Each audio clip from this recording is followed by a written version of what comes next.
She came from the shadows of the forest, soaked, starving, and sobbing, not barking, not growling, but weeping with the dying puppy in her jaws. And when she laid it at Eli's feet, she didn't beg. She didn't run. She simply sat and waited. That was the moment everything changed for the man who had buried his own child and the mother who had crossed mountains for hers. And what happened next, it'll restore your faith in love loss and miracles. The rain fell steady over the forest that morning, soft and cold, soaking the thick pines of western Montana. Mist clung to the treetops and slid down into the hollow where a small weather-worn cabin stood, half swallowed by the woods. It was a lonely place, far from paved roads, far from people, and that was exactly how Eli McCain wanted it. Eli, a man in his late 30s with a frame built from years of manual labor and eyes dulled by grief, had lived alone in that cabin for nearly 4 years. His beard had gone patchy, his dark hair streaked early with gray. Once a forest ranger, now he was simply a man hiding from the world. Loss had driven him here, loss he never spoke of, not even to himself. That morning, Eli stepped onto his porch with his hands shoved deep in the pockets of an old flannel coat. He was about to chop wood before the storm worsened, when something at the edge of the trees caught his eye. A shape low to the ground, moving slowly. He squinted through the rain, unsure at first if it was even real. Then it stepped closer. A German shepherd. She was soaked to the skin, her fur, once thick and proud, now hung in clumps matted and slick against a frame, so thin he could count every rib. Her gait was uneven, one paw dragging slightly, and her ears were folded back flat. Not from fear, but exhaustion. In her mouth she carried something limp. Eli's breath caught when she stepped onto the porch. The creature in her jaws was a puppy, tiny, unmoving, and stained with blood. She carried it delicately like porcelain. Without a sound, the shepherd approached Eli, her legs trembling beneath her. She stopped a few feet from him, looked up at his face with eyes that seemed too human, too knowing. Then carefully she set the puppy down on the wooden boards at his feet. She didn't bark, didn't whimper. She simply sat down in the rain, head bowed, waiting. Eli said nothing. He didn't move. The rain continued to fall, tapping on the tin roof, trickling through the gutters, beating on the fur of the dog, who didn't so much as flinch. She only watched. Her entire body was still, but her gaze stayed fixed on the door. She had come for something or someone. And Eli McCain, once a man who had turned his back on the world, now stood facing a mother with nothing left to lose. The wind was sharp that morning in the Montana woods, slipping through the fir trees like cold whispers. Rain had not yet stopped from the night before, though it had softened into a persistent drizzle. Eli McCain stood inside the doorway of his cabin, staring at the fragile bundle now lying on a faded wool blanket near the wood stove. The German shepherd, the one who had arrived out of the storm, remained just outside the door, watching her soaked body motionless, except for the rise and fall of her ribs. The pup she had carried was barely clinging to life. A tiny thing, ribs too visible beneath patchy fur. Its breath so shallow that Eli had to lean close to feel the faint warmth against his cheek. He remembered how his hands used to work without hesitation in moments like this, how years ago he would steady the trembling wing of an injured owl, or splint the delicate leg of a fawn hit by a careless ATV. But those days had drifted away with Micah. Micah had been everything to Eli, a curious boy with a mop of blonde curls and a voice that never stopped asking about birds, trees, clouds. Then came the fever, sudden, ruthless. Eli, for all his field knowledge and experience, could do nothing but hold the boy's hand as it turned cold. That was 5 years ago. Since then, the man had retreated into these woods like a wounded animal. And yet something about this pup stirred the part of him he had buried. Maybe it was the way the mother had brought it. crossing who knew how many miles of forest. Maybe it was the way she waited, soaked to the bone, never whining, never pleading, just trusting him. He moved now with slow determination. From beneath the floorboards, Eli retrieved a canvas bag long untouched. The old Ranger medical kit inside were small bandages, a frayed stethoscope, some leftover antibiotic ointment, and a pair of scissors dulled with rust. He laid them out on the table beside the pup. First warmth, he fed logs into the stove, letting the heat build. Then, using soft flannel torn from an old shirt, he wrapped the puppy gently, careful not to restrict its shallow breathing. He cleaned the mud from its coat, fingers brushing over raw patches where the skin had broken. There was no blood now, but the wounds told a story. Something had chased them or hurt them. He made a weak sugar solution from honey and warm water and used a dropper to offer it between the puppy's teeth. At first, nothing. Then a twitch. A weak swallow. Eli felt something shift in his chest. A flicker of life in the pup and in himself. He sat for hours beside the small creature, feeding it warmth and hope in equal measure. And every now and then he glanced at the door, where the German shepherd still waited. She hadn't moved, hadn't made a sound, just watched him through the open crack eyes, deep and unreadable. "I don't even know your name," Eli muttered, "but you knew where to bring him." The rain thickened again by late afternoon. Eli opened the door wider. The mother dog raised her head but didn't move. "You can come in," he said. His voice was rough from disuse. She rose stiffly. Every bone in her frame spoke of exhaustion and hunger. Her fur, once probably a rich tan and black, now hung in heavy clumps, and her hips jutted like the ribs of a sunken ship. But she walked in with a quiet grace, stopping just short of the blanket. Eli stepped aside. She lowered herself onto the floor next to the pup, curling around it protectively. The puppy stirred its head, twitching slightly at her warmth. A sound, barely more than a sigh, escaped its mouth. "You're still with us," Eli whispered. He didn't touch them, just sat nearby, the fire crackling softly behind him, the smell of pine and damp dog fur filling the room. His eyes drifted to a photo still pinned above the fireplace. Micah, at 6, holding a chickadee in both hands, beaming.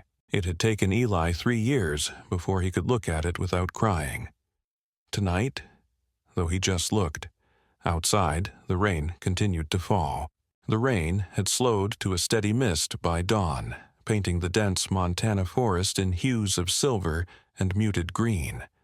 Outside Eli's cabin, the world was hushed, blanketed in a stillness that only deep woods could hold. Inside, the last of the fire crackled softly in the iron stove, casting a dim glow across the room where Autumn lay curled beside her puppy. Eli sat at the edge of his cot elbows on his knees, watching the scene with the worn stillness of a man accustomed to solitude, but not to mystery. The pup, wrapped in a towel, had made it through the night, its breathing faint but steady. That alone was a small miracle. Yet it wasn't the pup that consumed Eli's thoughts. It was the mother. There was something about her posture, the way she'd responded the night before, not with desperation but with purpose. A kind of knowing discipline. Now, as she sat near the fire, her eyes alert and fixed on him, that impression only deepened. He reached out with a whisper. "Sit." The dog sat instantly, tail still. Down, she lowered herself. "Stay." She didn't move a muscle. Eli's hand froze in midair. That level of response, the sharpness and execution, he had seen that before. Years ago, before the grief, before the silence, when his days were filled with drills and field work, and the adrenaline of mountain rescues. He had trained dogs like her, intelligent, obedient, focused. He crossed the room to an old cabinet in the corner. Dust had gathered on its handle like a forgotten season. From within, he pulled a narrow photo album, leather-bound, buckled shut.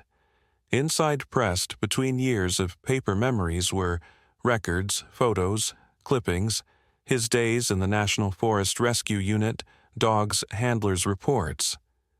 And then he saw her, Autumn, 3 years old, German Shepherd tan and sable coat, exceptional nosework scores, a natural at disaster zone searches. There was a picture of her beside a boy, Eli's son Nathan, who had once visited training camp and fallen in love with her. Autumn had been reassigned after the North Fork flood response, a rescue that had cost 3 lives and reshaped Eli's entire career. The trauma had been too much. Even for the dogs, reports had claimed Autumn failed behavioral testing afterward. She had been relocated, or so he thought.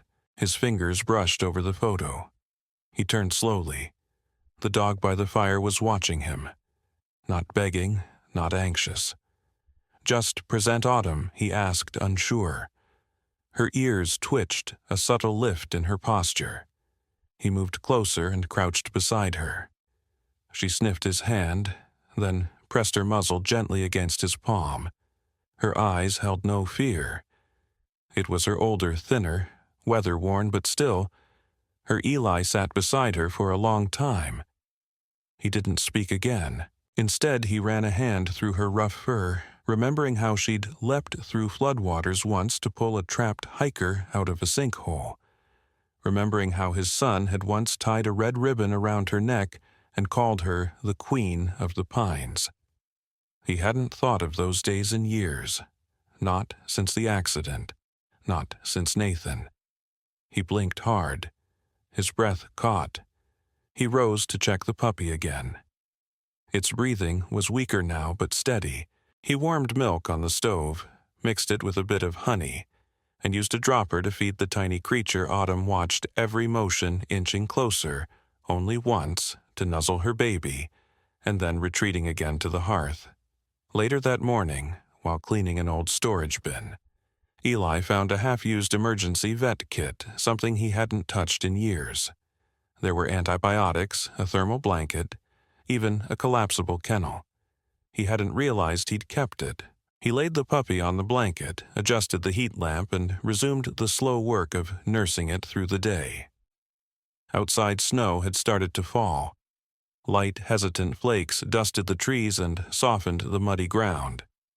The cabin, for all its quiet isolation, felt fuller now. The stillness wasn't lonely. It was watchful. That night, as the forest turned to blue shadows and hush, Eli built the fire higher.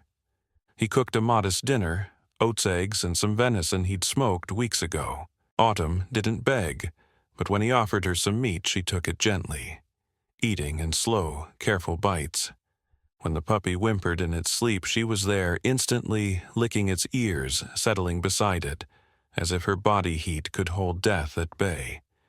Eli sat back in the chair, his gaze drifting between the fire, the dog, and the storm now beginning to rattle outside. "Where did you go?" he whispered. "And why now?" He didn't expect answers, but Autumn, as if sensing something he couldn't name, rose and padded to his side, resting her head on his knee once more. He didn't push her away. The wind outside the cabin had picked up, dragging dry snow across the clearing, in long, whistling gusts. Eli stood near the old landline phone that hung on the wall like a forgotten relic. He hadn't used it in months, maybe longer, but now his hands hovered over the receiver, uncertain. The pup was fading. Despite the warmth, the round-the-clock feeding, and Autumn's ceaseless care, the puppy's breathing had grown more shallow. There was a rattle in its tiny chest. Eli couldn't ignore. He had done all he could, used every trick he remembered from his ranger days, but now he needed help. His hand reached the phone. Fingers dialed a number long, memorized, and long buried. A slow ring. Then another. Harper Veterinary. A voice finally answered. Brisk, professional female. Eli's throat tightened. "Rachel, it's me." Silence. Then a soft, guarded Eli. He exhaled, rubbing the back of his neck. "I wouldn't call unless it was life or death." there's a puppy. It's barely hanging on. Another pause. Where are you? Same place. The cabin. There was a hesitation, the kind only years of hurt could carve. Then quietly, I'll be there in an hour. Rachel Harper arrived just past midnight, headlights cutting through the snow like twin spears of light. Her truck door slammed shut, and she stepped into the halo of her high beams. A tall woman in her early 40s, lean and fast-moving. Her coat was navy blue, lined with fleece, and her auburn hair was pulled into a no-nonsense ponytail, though wisps had escaped to curl against her flushed cheeks. Her eyes, once so easily read by Eli, now gave away nothing. She carried a black medical case in one hand and a worn leather satchel over one shoulder. When she reached the porch, she paused, her gaze meeting Eli's in the doorframe.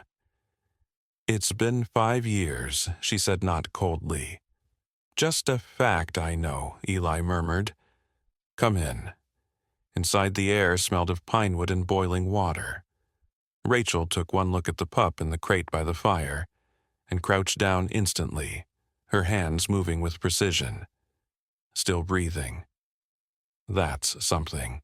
Autumn stepped forward, cautiously positioning herself between Rachel and the pup.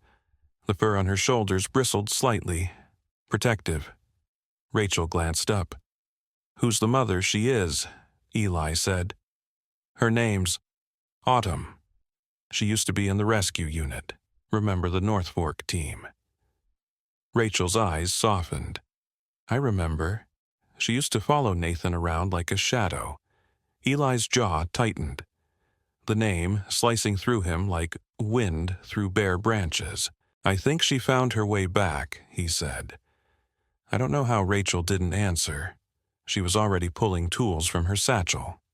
Antibiotic injections, a tiny oxygen mask, warming gel packs. "This isn't going to be easy," she said. "But I've seen worse pull through. Just keep her calm." She gestured toward Autumn, who watched her every move. "And you too." For the next 40 minutes, Eli assisted her, handing her syringes, holding the pup, still adjusting the lamp. The storm outside howled louder, but inside the cabin a silence hung between the two of them, heavy but not hostile. It was the silence of two people who knew each other too well, and yet not at all anymore. When the procedure ended, Rachel sat back on her heels, stretching her fingers. "Now we wait." Eli brought her coffee, thick bitter the way she used to take it. She accepted it wordlessly and sat beside the fire. "How have you been?" she asked eventually. "Off the map," he replied. "And you busy," she said. "Built a clinic out in Cody, keeps me sane." Then softer. Most days, they sat for a long while in the hush of the firelight. Autumn dozed nearby, head resting on her paws. The puppy slept, chest rising and falling with more ease than before. "I didn't expect you to come," Eli said. Rachel looked at him, eyes searching. "I didn't expect you to ask." He ran a hand through his beard. "I never blamed you for leaving." "I did," she said quietly. "Blamed myself. For Nathan." For the silence after. "You weren't the only one grieving."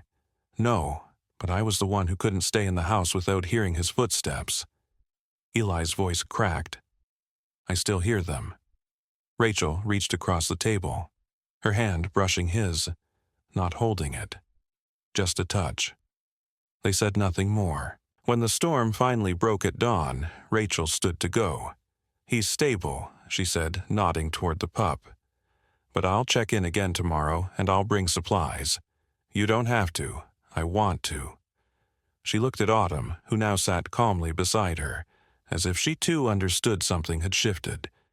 Rachel bent to stroke the dog's fur. Gently. "Good girl," she whispered. Then she walked back to her truck, boots crunching over fresh snow, the sun rising pale behind the mountains. Eli watched her disappear down the path, a shadow against the thawing light. The snow had mostly melted by the third morning, leaving behind a sheen of ice across the winding roads that stitched together the forest cabins and scattered homesteads of Gallatin County. A pale winter sun cast long shadows over the hills, and at the edge of a modest cattle ranch just 2 miles from Eli McCain's cabin, a 16-year-old boy named Clayton Ross stood near the fence line holding a .22 rifle, with hands that trembled slightly, not from cold, but from memory. Clayton was tall for his age, all limbs, and uncertainty, with freckled cheeks and short sandy brown hair that always looked like it had just been ruffled by the wind. His jacket was too big handed down from his older brother who'd left for college, and his boots were scuffed from chasing cattle through muddy pastures. He had a gentle nature most people missed, covered as it was by a stubborn, tight-lipped silence. His father, Wade Ross, a strict and weathered man with a permanent crease between his brows, believed boys should never cry and dogs were tools, not family. 2 days earlier, Clayton had sneaked out before dawn, hoping to prove himself by improving his aim. The rifle borrowed without permission had kicked harder than expected. He had fired once into the trees near the ridge, seen something shift, heard a yelp. When he'd scrambled closer, he found nothing but blood on the snow, tiny paw prints leading away, and drag marks beside them. His chest had tightened. He hadn't told a soul. But yesterday at the general store, he'd overheard an older woman talking to the clerk about a miraculous puppy rescue at McCain's cabin. Said it was a German Shepherd pup, barely alive, saved just in time. Clayton hadn't slept since. That morning, with the guilt thumping beneath his ribs like a second heartbeat, he decided to walk toward the cabin. He didn't know what he would say. He didn't even know if he'd speak.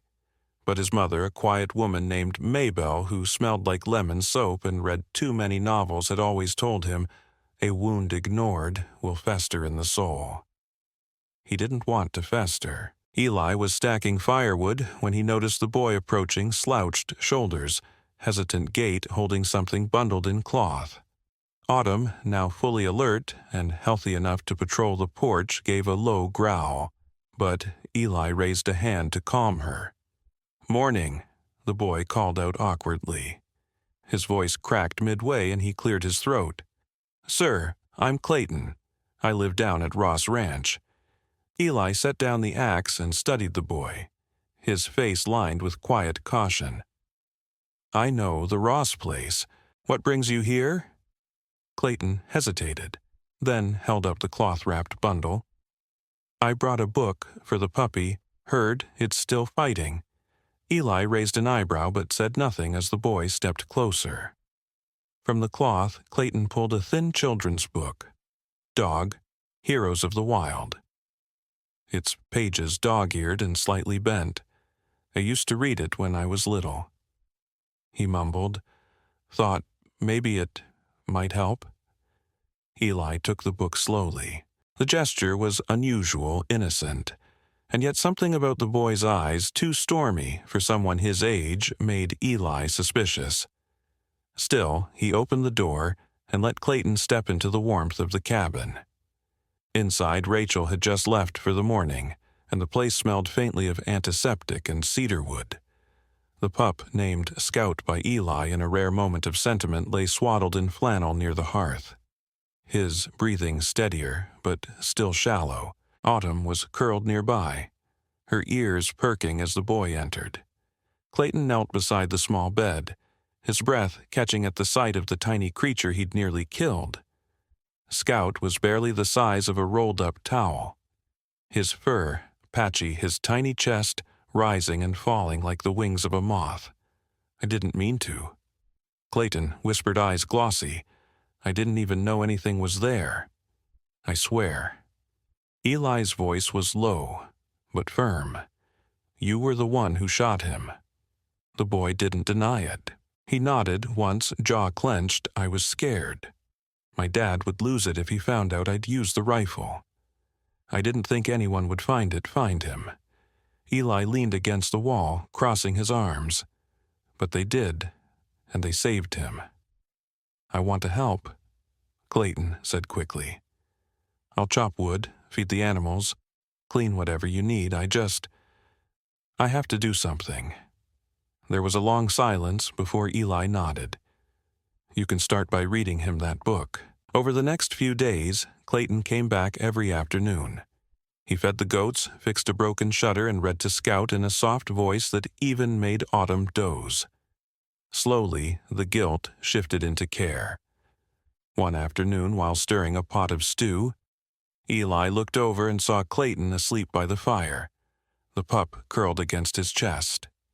It felt like something old, something good had cracked open in the cabin. Maybelle Ross stopped by, once bringing jars of homemade preserves and cranapple jam. She was a small, kind-eyed woman in her late 30s, with tired hands and a warm smile. "Thank you for not turning him away," she told Eli quietly. "He hasn't smiled like this since his brother left. And Wade doesn't make it easy." Eli simply nodded, not ready to put words to what he was feeling. That night, snow returned, but it was gentle like powdered sugar drifting across the porch rail. Eli stood by the window, Scout asleep at his feet, Autumn watching from beside the hearth. Clayton's book lay open on the table, a page marked with a piece of pine bark. For the first time in years, the cabin didn't feel like a tomb. It felt like a place where something was beginning again. The wind began its low growl just past midnight, a mournful whistle sliding through the timberline as heavy clouds curled over the peaks of the Montana wilderness. Snow drifted like ghosts over the roof of Eli McCain's cabin, cloaking the pine-covered valley in a shroud of white. Inside, the fire had burned low, casting soft amber light over the rugged interior and illuminating the outline of Autumn. Her golden black fur fluffed and bristled eyes locked on the bundle of blankets in the corner. Scout, the frail German shepherd pup, had taken a turn for the worse. Eli, seated nearby, held his breath. A tremor ran through the pup's tiny chest, shallow and strained. His limbs were limp, ears drooped like heavy sails. The hope Eli had dared to hold since Rachel's emergency surgery was slipping through his fingers like snowmelt. His weathered hand reached forward, brushing against the puppy's side. No fever, but too cold, frighteningly cold. "I should have seen this coming," he muttered, standing abruptly. The weathers dipped below, freezing. He moved fast boots, crunching against the old floorboards as he dug through the first aid cabinet, empty. Rachel had packed most of her supplies and left them in her truck after the surgery. He clenched his jaw. The truck was a mile down the trail past the steep descent toward the river bend, a stretch now blanketed in ice and powder. Eli glanced out the frost-ringed window. The storm outside howled louder now. Pine branches groaned under the weight of accumulating snow. But Scout's labored breath behind him made the decision for him. Eli shrugged into his thick, patch-repaired canvas coat, tied the scarf Rachel had once knitted for him over his face, and stepped into the storm. The cold slapped him like a living thing, slicing at his exposed skin. Snow flurried so thick it turned the world white, and the mountain he had known like the back of his hand became an alien landscape. Trees blurred, paths disappeared. Each step down the trail was a test of will and muscle memory. He slipped once, knees cracking against frozen shale. Blood warmed his leg briefly before freezing. He pushed forward. For Scout, back at the cabin, Autumn paced in a tight circle, then sat beside the small bundle of rags where Scout lay, her breath puffed in visible wisps. She nudged the pup's head softly, then lay down and pressed her body close against his. Autumn had always been larger than average for a German shepherd about 7 years old now, with striking amber eyes that still held the fire of training days gone by. Her fur, though unkempt from weeks of hardship, had a rough regality. The scar along her left hind leg from an old rescue op trembled as she adjusted her weight, tucking the pup beneath her chest, heart to heart. She licked his ears, then rested her chin on his side, still as stone. Outside, the storm screamed louder. Rachel Harper's truck stood blanketed in snow, a white hump among ghost trees. Eli reached it, barely upright, his hands numb and stinging. He dug frantically through the medical kit she kept behind the driver's seat, grabbing what he needed: heat pads, glucose gel, antibiotics. He clutched them to his chest like treasure and turned back into the wind. His return was slower. The trail had grown worse. At one point, a gust sent him sprawling into a snowbank. He lay there for seconds, minutes, maybe blinking up at a blank sky, thinking of his son, of the small boy with the same coloring as Scout who'd once held baby animals in his arms and asked Eli to name stars after dogs, of Rachel's hands shaking as she left the cabin that final morning, of the silence that had swallowed him whole ever since. The puppy wasn't just a creature anymore. He was a fragile, breathing ember of something Eli had thought long dead. He stood again. By the time Eli staggered into the cabin, his face was raw and red, his breath a rattle. But when he stepped inside, he stopped cold. Scout was breathing deeper now. Not strong. Not well, but better. And Autumn, unmoved, still curled around him. Her eyes met Eli's for a long moment, not questioning, not proud, just present. As if she had done what was hers to do. And now the rest was up to him. He dropped beside the fire, pulled off his gloves, and began his work. The medication was late, but still useful. He fed Scout the gel, wrapped the heated pads, cleaned the small wounds again. And all the while, Autumn did not move from her spot. As dawn crept behind the trees, the wind began to soften. Light pooled behind the mountains, turning the snow from silver to gold. Inside the cabin, Scout whimpered softly, then yawned. Autumn licked his nose once and let her eyes fall closed. The snow had melted into soft slush around the edges of the cabin as the sun finally returned to Timberline Ridge, casting golden fingers across the thawing valley. It was late afternoon when Eli McCain heard the crunch of hesitant footsteps on the gravel path that wound down from the woods. He glanced up from where he was mending a torn saddlebag by the porch. Autumn, resting nearby, raised her head, ears twitching. Scout lay nestled beside her, still fragile but growing stronger. With each passing day, Eli narrowed his eyes toward the tree line. A figure emerged, young, slim, and visibly nervous. His boots were too big. His shoulders hunched like he was preparing to be struck by words, or worse, he wore a weathered flannel shirt tucked into worn jeans, and his pale blonde hair stuck out from beneath a camo cap. His face was thin, still soft with the roundness of youth, but worry lined his brow like a man. Twice his age, Mr. McCain, the boy, called, voice trembling. Eli didn't answer right away. He simply set the saddlebag aside, stood, and crossed his arms. Autumn rose silently behind him, alert but calm. "I'm Clayton Ross," the boy said, halting a few paces away. I live down the East Ridge. My family owns the Willoughby Ranch." Eli nodded slowly. "I know the place." Clayton swallowed hard, looked at the ground. I came to say something. Something important." Eli weighted his face, a mask of stoicism carved from years of solitude and grief. "I was out practicing," Clayton said, shooting targets. "I didn't see anything in the brush, I swear. I didn't mean to. I thought it was just a rustle like a rabbit or something. But then I heard the cry, and when I got close I saw the puppy. He was bleeding, and I panicked." His voice cracked. "I should have helped or at least told someone. But I was scared, and I thought if someone found out they'd take my rifle. Or worse, they'd say, I'm not safe. I didn't mean to hurt him. I swear, I didn't." Clayton looked up, then eyes red and watery, shoulders shaking under the weight of shame. "But when I heard he was alive, that someone had saved him, I couldn't stop thinking about it. I had to come."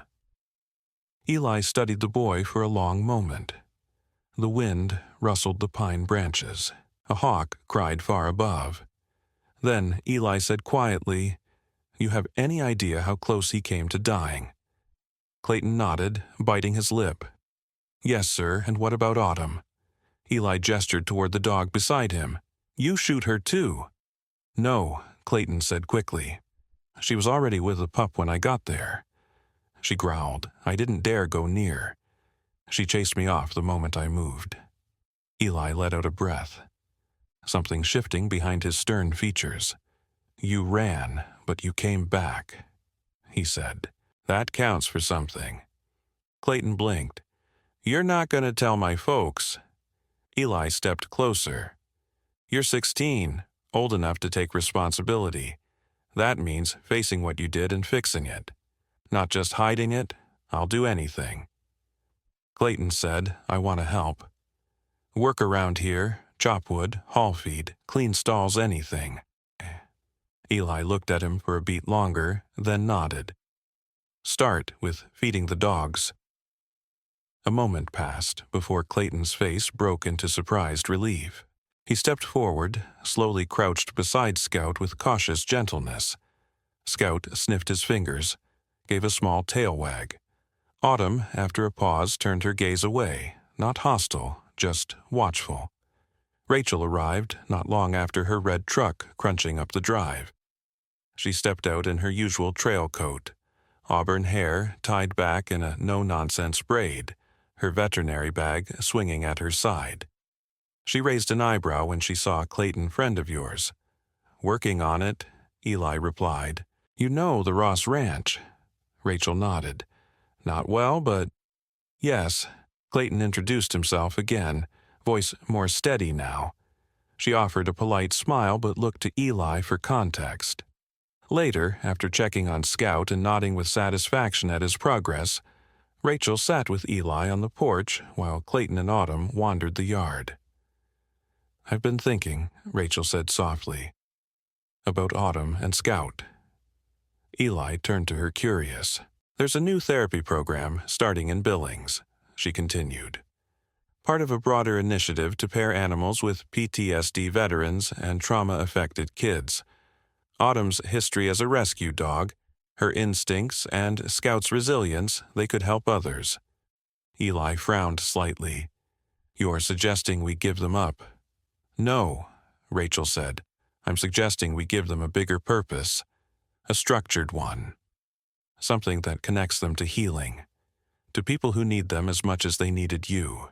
Eli was silent for a long time. Then he asked, "Would you be involved?" Rachel smiled the kind of smile that still ached when he looked too long. "Yes. I'd be overseeing the medical and behavioral transition. I wouldn't ask this if I didn't think it was the right thing." Eli looked out over the forest, golden with twilight. He could hear Clayton laughing quietly as Scout pounced clumsily into a patch of soft earth. Autumn lay in the grass nearby, watching him with something that might have been pride. Finally, Eli nodded. "All right, let's do it." The air in Timberline Ridge carried a crisp sweetness that only came with late spring. The wildflowers had begun dotting the meadows again, their colors painting life across the once frozen earth. At the cabin, nestled between the ponderosa pines, laughter echoed through the trees, laughter that hadn't been heard there in years. Eli McCain stood at the edge of the fenced field watching two figures in the clearing. One was a golden-furred German shepherd with wise amber eyes, Autumn no longer gaunt, no longer haunted. She wore a navy blue vest marked Certified PTSD Therapy Dog, stitched neatly across her side. The other figure was a young German shepherd with a striking black saddle coat, lean and alert. Brave, now nearly 14 months old, named by Clayton Ross himself. His stride was confident, but his eyes still carried a tenderness that mirrored his beginnings. Rachel Harper stepped out of the cabin, a clipboard in one hand and a thermos in the other. Her hair was shorter now, a practical bob that suited her expressive, determined face. She had grown softer over the past year, though her wit still cut as sharp as ever. Her gait was purposeful as she crossed to Eli, handing him the thermos without a word. "They're ready for the next group," she said. glancing at the field. Eli took a slow sip, savoring the warmth. "You ever think we'd be here?" Rachel smiled. "Not in the way we are now. Their program." Second chances had started humbly. Just an idea sparked over dinner and sketched out in a leather notebook by the fire. Now it had become a growing initiative funded by local donations and a grant from the state's Veteran Outreach Office. They matched rescue dogs with veterans battling PTSD, many of whom traveled from nearby towns like Bozeman and Missoula. The barn had been refurbished into a therapeutic center, complete with kennels, training space, and a quiet counseling room. Rachel handled the medical needs, Eli oversaw behavioral training, and Autumn and Brave were more than mascots. They were the beating heart of the program. As if on cue, the gate creaked, and two new arrivals stepped through. One was an older man with close-cropped gray hair and a military posture he couldn't quite shake. His eyes were tired, yet searching like a man desperate for stillness. He wore a worn jacket over a Navy SEAL's t-shirt. The other was a thin teenage girl with chestnut curls and freckles on her nose. She clung to a stuffed dog and kept her gaze low. "This is Sergeant Will Devlin," Rachel whispered. "Served 2 tours, lost his unit leader in a blast. Night terrors, hypervigilance, disassociation. And the girl, his niece Maisie, lost her parents in a car crash 6 months ago. He's her guardian. Now?" Eli nodded, his expression unreadable. Autumn trotted over. First, her steps slow and unthreatening. Brave followed, tail wagging gently. Will stiffened but didn't step back. Maisie shrank slightly behind him until Brave let out a soft, almost comical sneeze. The girl blinked, then giggled. "That's Brave," Eli said gently, stepping forward. "And this wise lady is Autumn. She saved him once. They've been saving others ever since." Will's jaw tightened, but he nodded. He extended a hand. "Sergeant Devlin, thank you for this." Eli clasped it firmly. "No need. You're here. That's what matters." As they settled in for orientation, Clayton arrived on his bike, his satchel full of supplies. Now 17, he had filled out some, though he still bore the earnest awkwardness of a boy learning how to be a man. He helped maintain the grounds and had taken over a small mentorship role with other teens, volunteering in the program. "Morning, Mr. McCain," he said, waving. "Morning, Clayton. Grab the feed for the new pups, will you?" "On it." Rachel watched him go, smiling faintly. "He's changed, so have we," Eli said. Later that evening, the group gathered around a bonfire. Will sat beside Maisie, who rested her head against Brave's side. The firelight danced in her eyes, softening something that had been tightly wound since she arrived. Brave didn't move, except to occasionally nuzzle her hand. Autumn sat by Eli and Rachel leaned against him, her head on his shoulder. "I submitted the paperwork," she said quietly. "Autumn's certification is now official. She's listed as your primary therapy companion." Eli didn't answer immediately. His gaze wandered upward, where stars began to prick through the fading dusk. Funny how circles work. Pain brings us here, but love closes the loop. Rachel squeezed his hand, and healing keeps it from breaking again. Sometimes God does not send us miracles wrapped in lightning or thunder. Sometimes he sends them in fur with silent eyes and a broken past, just like Autumn and Brave. Through pain, loss, and regret, they walked into Eli's life not by coincidence but by divine design, and in doing so they healed more than wounds, they mended hearts. This story reminds us that healing doesn't always come in grand gestures. It often comes quietly through second chances, through people willing to open their homes again, and animals who never stop loving even after they've been hurt. In a world that can feel lonely and broken, maybe what we need most is the courage to forgive, the faith to begin again, and the hope that love can still be reborn.